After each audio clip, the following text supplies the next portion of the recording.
नमस्कार। आज हम विज्ञान के इतिहास के कुछ ऐसे पन्नों को पलट रहे हैं जिन पर अक्सर उतनी नजर नहीं जाती। हम बात कर रहे हैं उन भारतीय वैज्ञानिकों की जिनके काम ने दुनिया बदली, पर शायद उनके नाम उतने जाने पहचाने नहीं हैं। हमारे पास भारत के भूली हुई वैज्ञानिक प्रतिभाएं से कुछ जानकारी है और हम इन्हीं अनदेखी कहानियों के महत्व को समझने की कोशिश करेंगे। तो चलिए शुरू करते हैं। सबसे पहले सर जगदीश चंद्र बोस, 1858 से 1937। हम अक्सर सुनते हैं कि रेडियो का क्रेडिट मार्कोनी को जाता है ना? पर बोस ने तो 1895 में ही मिलीमीटर तरंगों का इस्तेमाल करके वायरलेस सिग्नल भेज दिया था। हाँ, बिल्कुल। और ये मार्कोनी के मशहूर ट्रांसअटलांटिक प्रसारण से आप सोचिए कई साल पहले की बात है। कई साल पहले? हाँ, और दिलचस्प बात यह है कि उन्होंने मिलीमीटर वेव्स पर काम किया, वो तकनीक जो आज 5G वगैरह में कितनी अहम है। पर उनका काम सिर्फ यहीं तक नहीं था। उन्होंने ये भी दिखाया कि पौधों में भी चेतना होती है, वो उत्तेजनाओं पर प्रतिक्रिया करते हैं। अच्छा, पौधों में? हाँ, उन्होंने क्रेस्कोग्राफ नाम का एक यंत्र भी बनाया था। क्रिस्कोग्राफ, वो क्या करता था? वो पौधों की बढ़त को हजारों गुना बढ़ा करके दिखाता था। मतलब उस जमाने में ये सोचना ही अपने आप में एक क्रांति थी कि पौधे भी महसूस कर सकते हैं। लेकिन एक सवाल मन में आता है, अगर उन्होंने ये सब पहले किया तो इतिहास में मार्कोनी का नाम ज्यादा क्यों सुनाई देता है? हाँ, ये एक वाजिब सवाल है। देखिए, विज्ञान की दुनिया में ना खोज की कहानी हमेशा सीधी नहीं होती।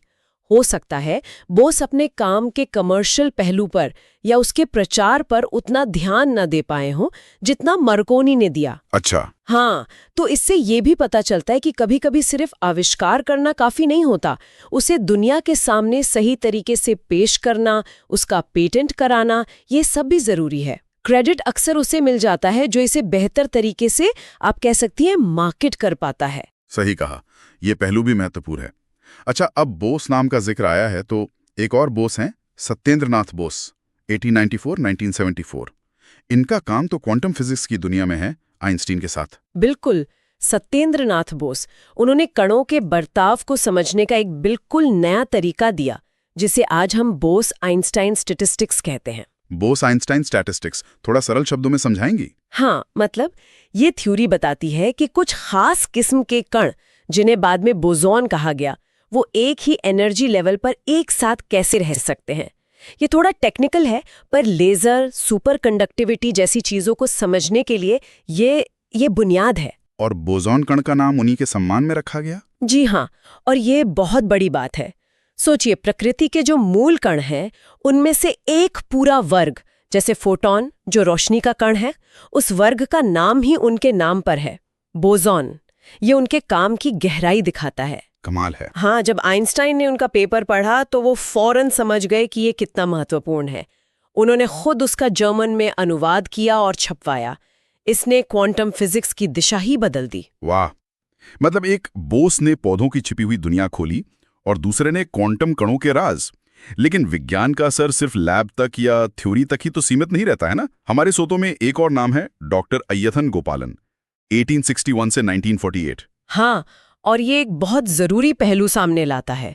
डॉक्टर गोपालन केरल के थे, एक डॉक्टर और समाज सुधारक। उनका काम ये दिखाता है कि साइंटिफिक नॉलेज को सीधे समाज की भलाई के लिए कैसे इस्तेमाल किया जा सकता है। अच्छा, जैसे? उन्होंने केरल में पब्लिक हेल्थ को बेहतर बनाने के लिए बहुत काम किया। खासकर उस समय जो छुआछूत जैसी सामाजिक बुराइयां थीं, उनके खिलाफ लड़े और स्वास्थ्य शिक्षा को आम लोगों तक पहुंचाया। तो वो एक तरह से विज्ञान को सामाजिक बदलाव का जरिया बना रहे थे। निश्चित रूप से। उन्होंने मॉडर्न मेडिसिन को वहां की जरूरतों के हिसाब से ढाला, आम लोगों के लिए सुलभ बनाया।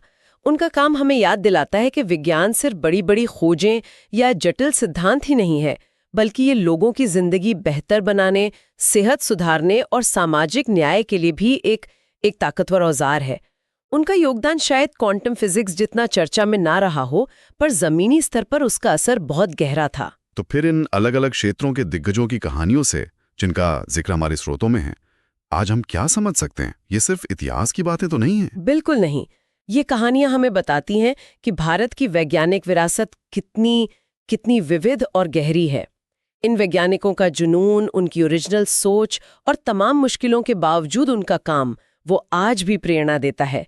ये हमें याद दिलाता है कि तरक्की अक्सर उन कंधों पर टिकी होती है जिन्हें शायद उतनी पहचान नहीं मिली।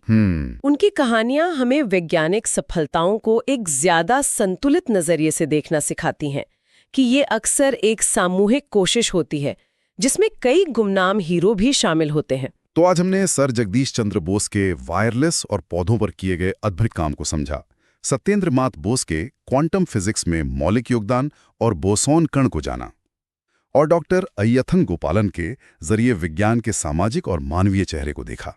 ये वो नायक हैं जिनकी कहानियां वाकई ज्यादा सुनी जानी चाहिए। हाँ, और ये हमें सोचने पर भी मजबूर करता है कि इतिहास में और कितनी ऐसी अनदेखी अनसुनी कहानियां दबी पड़ी होंगी, सिर्फ भारत में नहीं, पूरी दुनिया में। उन कहानियों को खोजना और उन्हें सामने लाना, क्या ये हमारी इनोवेशन और प्रगति की समझ को और बेहतर और ज्यादा मुकम्मल नहीं बनाएगा?